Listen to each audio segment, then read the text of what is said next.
Hey everyone, and welcome back to No Barriers Growth. This is a very different video from our usual wholesale turkey videos. But last year alone, I mentored over 170 startups. Even some of you guys that are watching this video. I'm so tired, child. I'm so tired. I'm really tired. So the first thing I would say to so many people is identifying what niche are you going to tap into when it comes to the modest fashion industry. The modest fashion industry, guys, is worth 300 billion. So we already know it's a great market, a market that has potential and a market where you can make money. However, guys, what we also need to distinguish is what niche are you going to tap into? There are so many niches within modest fashion. But the biggest problem is so many people look at modest fashion as a whole as modest fashion is occasion wear. It's only for Muslim women or the Islamic market, which is just not true. So if you are someone looking to launch a modest fashion brand in 2026 or 2027 or whenever you do, make sure you pick a niche first and don't tap into the market randomly, as I say. So I'm going to launch a modest fashion brand. I'm going to launch occasion wear because that's what everyone's doing. When you tap into a very saturated market, you're actually making things harder for yourself. There are so many untapped niches in this 300 billion market share that you could tap into. You could literally have the market to yourself if you learn to figure out what niches within modest fashion have a big demand or people still want, or there's a huge problem that nobody is basically covering. Because remember, guys, the best businesses are solving problems. And even if you're looking to launch a modest fashion brand, you need to be solving a problem. So what problem are you going to solve within modest fashion that no other modest fashion brand has clocked onto or is currently solving, or it's really hard to find? So, for example, are you going to launch a modest fashion brand where you're going to be doing Abayas? Although I think that's a very saturated market. Are you going to be a modest fashion brand offering occasion wear? Are you going to be a modest fashion brand offering modest swimwear? Are you going to be a modest fashion brand offering jibabs or hijabs?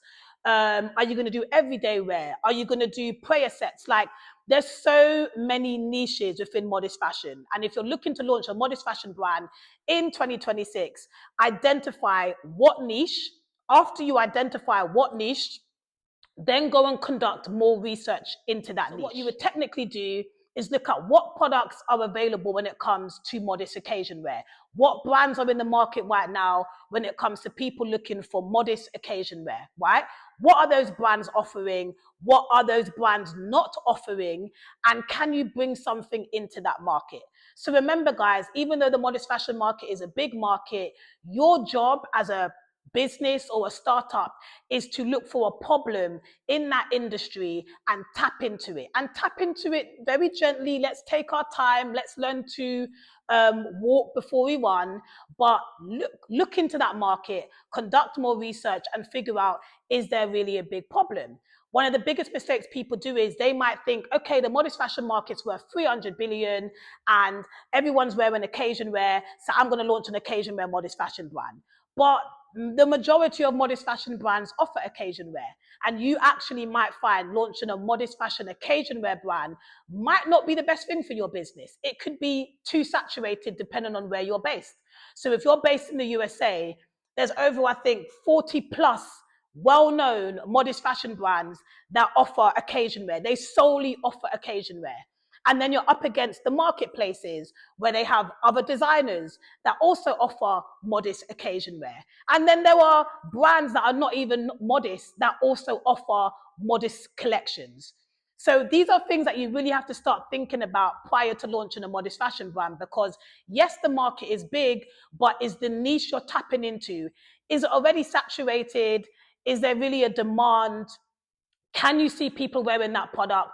And is anybody generally asking for the product? In all due respect, is anybody asking for the product you're looking to launch? So make sure you conduct research on. But if I was you, and I'm just putting you onto game, if I was launching a modest fashion brand in 2026, I probably wouldn't launch occasion wear. I would probably launch everyday wear. That's where the main problem is. People are looking for modest clothing that they can wear daily, not so much for events. So once you have identified what niche you're going to target when it comes to modest fashion, now we need to figure out, are you going to be a high-end modest fashion brand, a mid-range modest fashion brand, or a low-end modest fashion brand? Now, when I say low-end, I don't mean poor quality. I'm talking about price points.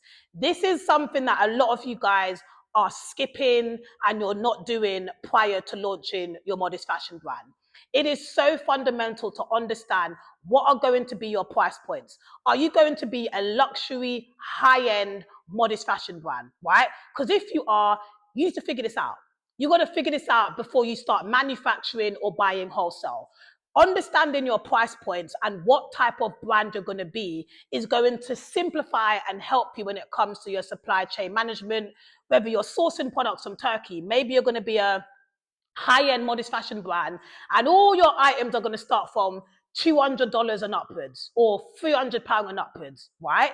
This is going to help you when it comes to sourcing, because you know if you're going to be a high-end modest fashion brand, the only place you need to be sourcing those products from are Osmanby. Don't even bother going to Murta.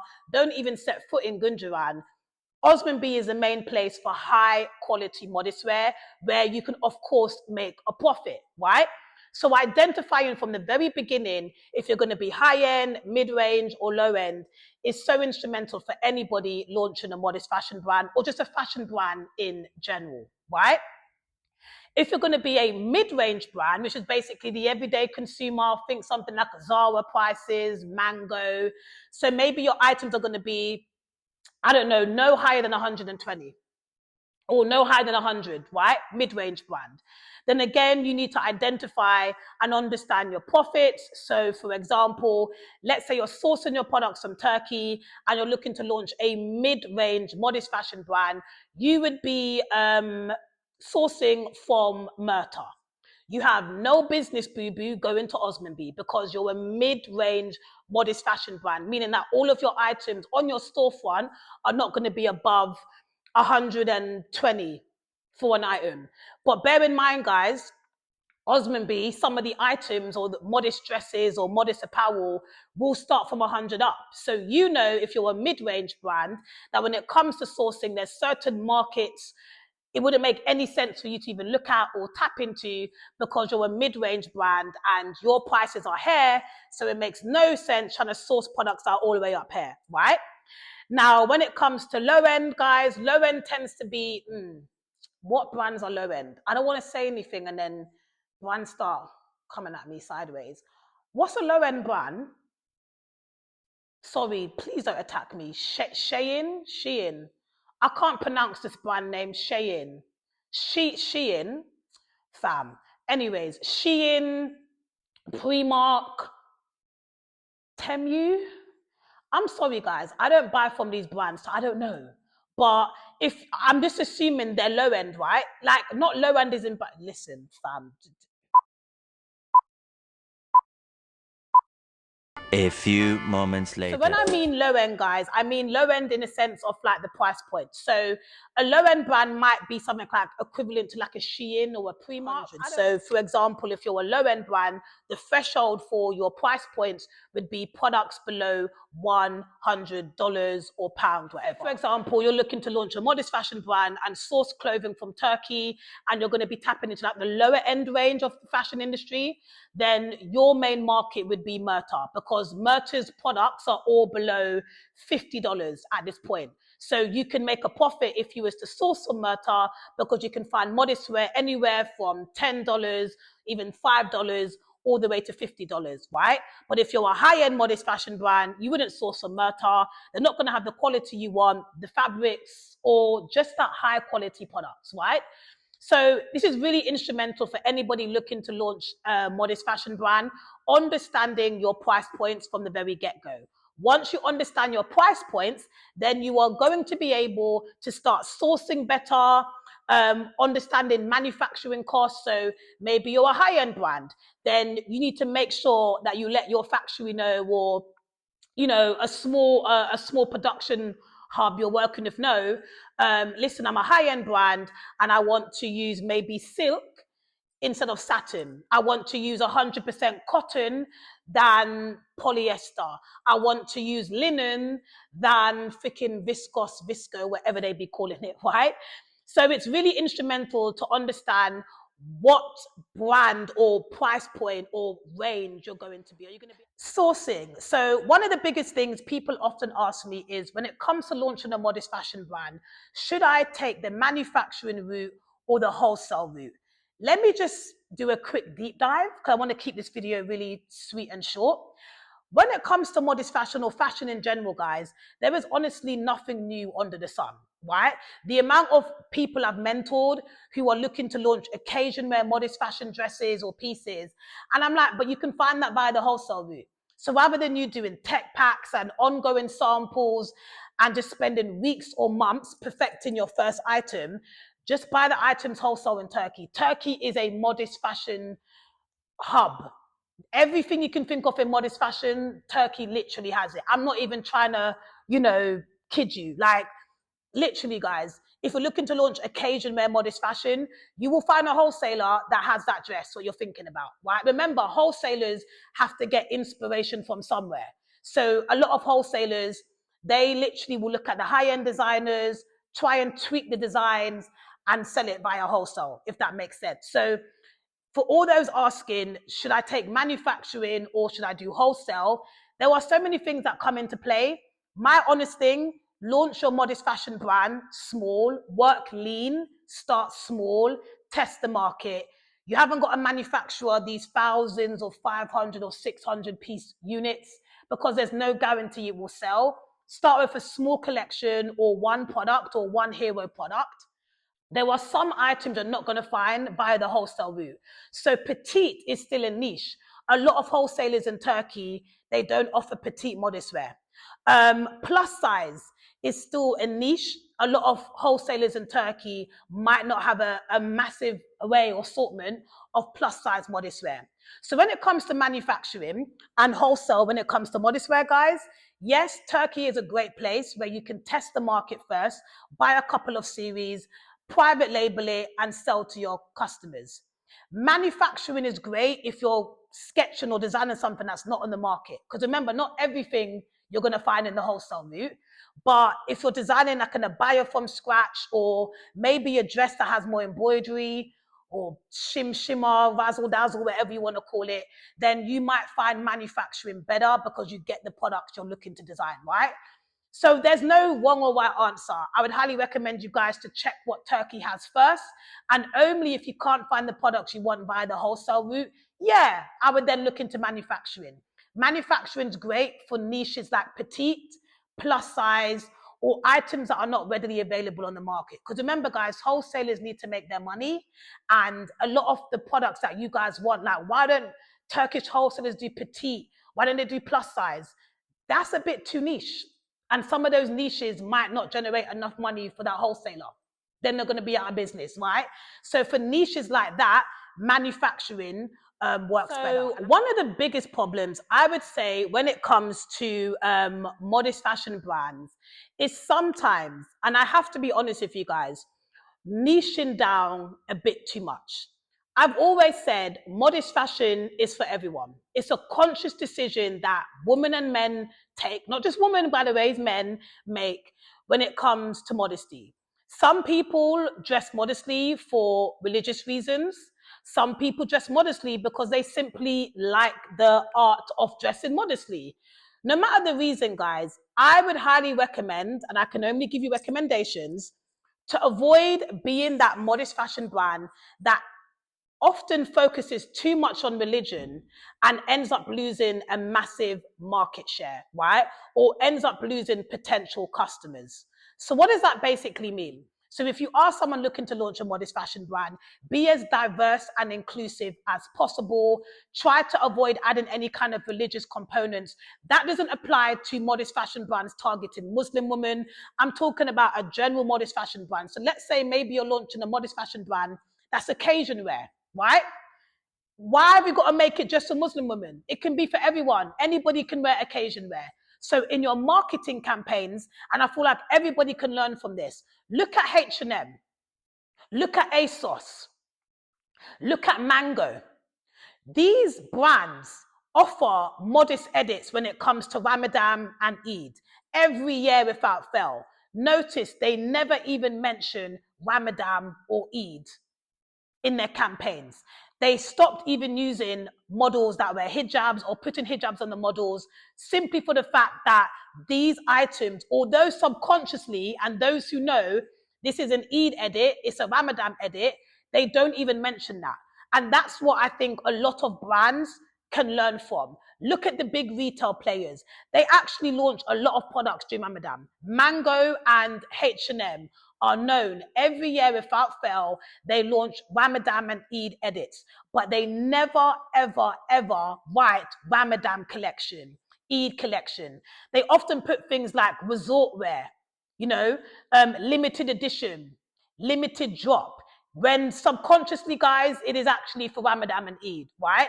You guys should be doing the same. When it comes to marketing your brand, you can still be a modest fashion brand, targeting modest dresses, but you can do it in a way that isn't offensive, that isn't almost dictating to people like you need to dress modestly. You can do it in a way subconsciously that is appealing to a bigger market. You haven't added religion, but those who know outwardly say it. And that's what I call smart marketing.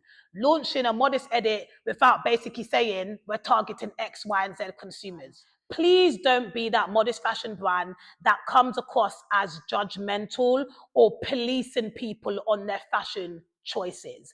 Everybody has free will. But what you don't want to end up doing is trying to add religion to your brand, because that's when things start getting complicated. You can get backlash and your brand doesn't come across as empowering. It comes across as judgmental. It's almost like you saying, if you don't dress modestly, you're going to hell. That's how it sounds. Some of these modest fashion brands, as much as I know you launched a brand for a good cause, the marketing, it's not coming out that way. Modesty is a choice. That's it. You can choose to dress modestly, not dress modestly. It ain't no one's business at the end of the day, guys. But try to avoid being that brand where it's almost like you're policing people on fashion. That's not modest enough, so you're going to the pits of hell. I beg you, damn pardon. Who's going to the pits of hell, boo-boo? Modesty is for everyone. Install that into your mind, into your marketing, into your brain, into everything, right? Modesty is for everyone. However, if you are someone looking to launch a modest fashion brand for Muslim women, yes, there are separate guidelines and modesty principles that they follow. So yes, they're going to have maybe looser fits, dresses and items. They're going to make sure the hijab is styled a certain way. But if you are someone looking to launch a modest fashion brand, the smart way of doing it, I would make my modest fashion brand appeal to more than just Muslim consumers. Because the fact of the matter is, modesty is for everyone. Abayas. Abayas are always going to be hair. Abayas are something that are worn on rotation. For some people, that is everyday wear. For others, it's on special occasions. Abayas, guys, again, they're not just for Muslim women. This is something that even you guys have educated me. But abayas aren't just for Muslim women. In fact, there's abayas, there's kaftans. People call it different things. But realistically, abayas are still a huge market when it comes to modest fashion. However, one thing I will say to so many people when it comes to abayas, please make sure you're selling abayas that are not readily available on the market. So what does that mean? But if 40 or 50 abaya brands are all buying the same abayas from the same suppliers, basically, guys, you're making life harder for yourself. How are you going to stand out in a crowded market when you're selling the same abaya that another 50 abaya brands are selling, right? So one of the things I'd say to so many people, if you are looking to launch an abaya brand and tap into the abaya segment of modest fashion, please make sure you're bringing something new. Please make sure you're not sourcing the same abayas that other abaya brands are selling. Because in other words, I guess what I would say to you is, how do you differ? Why should I choose your abaya brand when there are 50 other modest fashion brands or Abaya brands selling the same Abaya, you know? So either you're going to tap into the Abaya market and undercut these Abaya brands and sell it for cheaper, which I don't think you could do at this point unless you're manufacturing, or you're working with some next top celebrities who are wearing your Abayas and they fly off the shelf. I've seen people say, we want Abaya brands that are high quality, that are not dragging on the floor, that are not made out of polyester, that don't have those, I'm sorry guys, have you seen it? Remember those Abayas that have those little symbolisms on the arms, and I put a picture. Like, we is tired, okay? We're tired of these Abayas. This was in 2019. We're in 2026. Why are we still selling these Abayas and designs? Can we have a talk? Can we change it up? can we add something to it? Like, there's so many ways that you can style an Abaya. There's so many ways that you can create an Abaya that is high quality, that is different.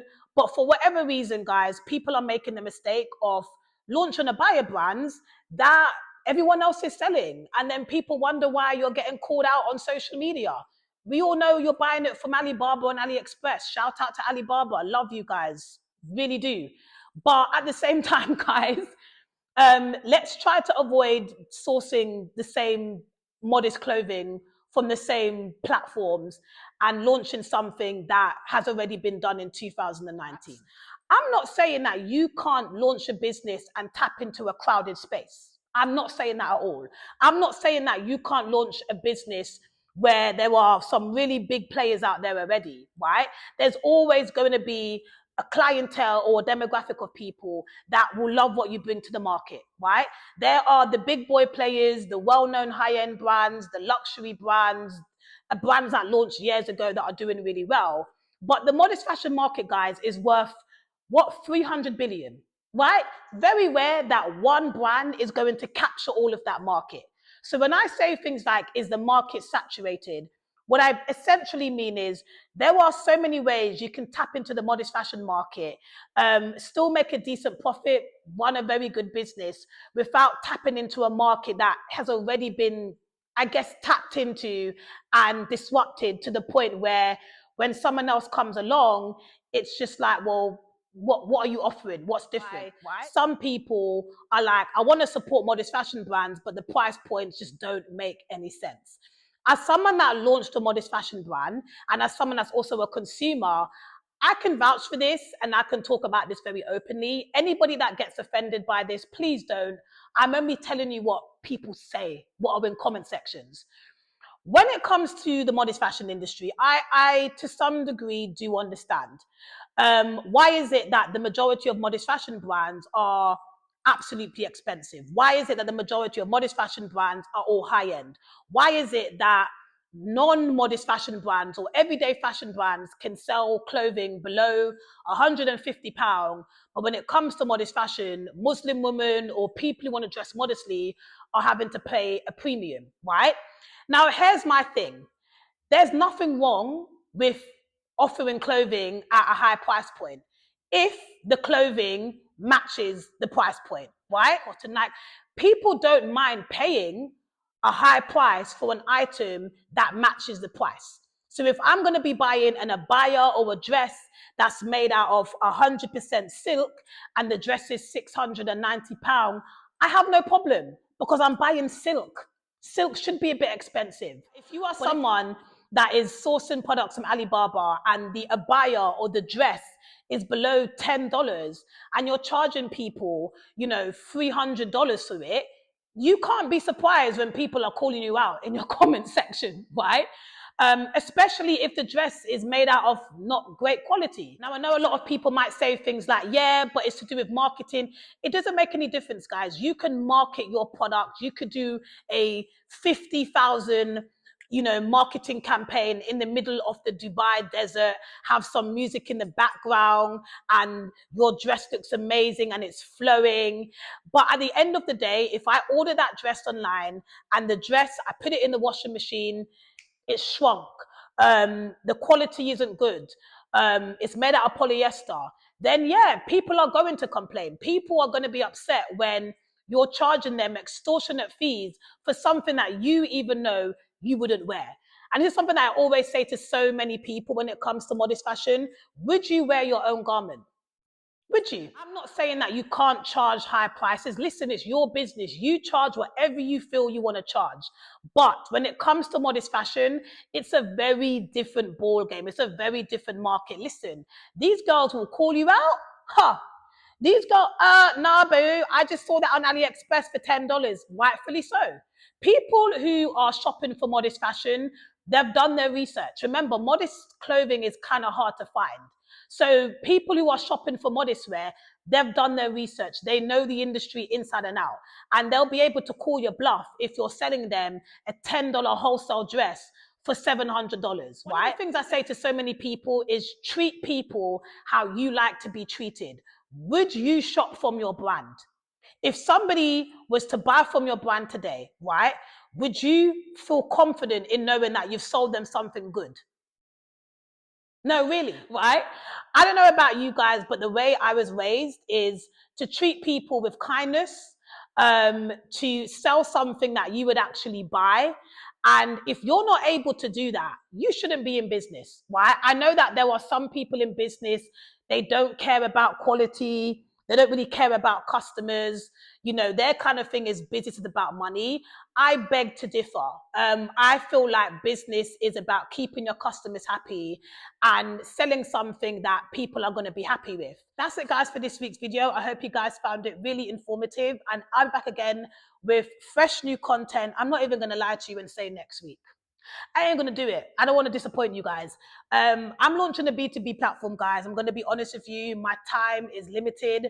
So I will try to post a video within the upcoming weeks. Members, I will keep getting the videos of the vendors on the YouTube for you guys. That's something I haven't stopped. And that's it, guys. Hopefully this video has helped you in launching your modest fashion brand. All right, guys, let me head out because I have a business meeting literally right now. And my team are like, gotta go.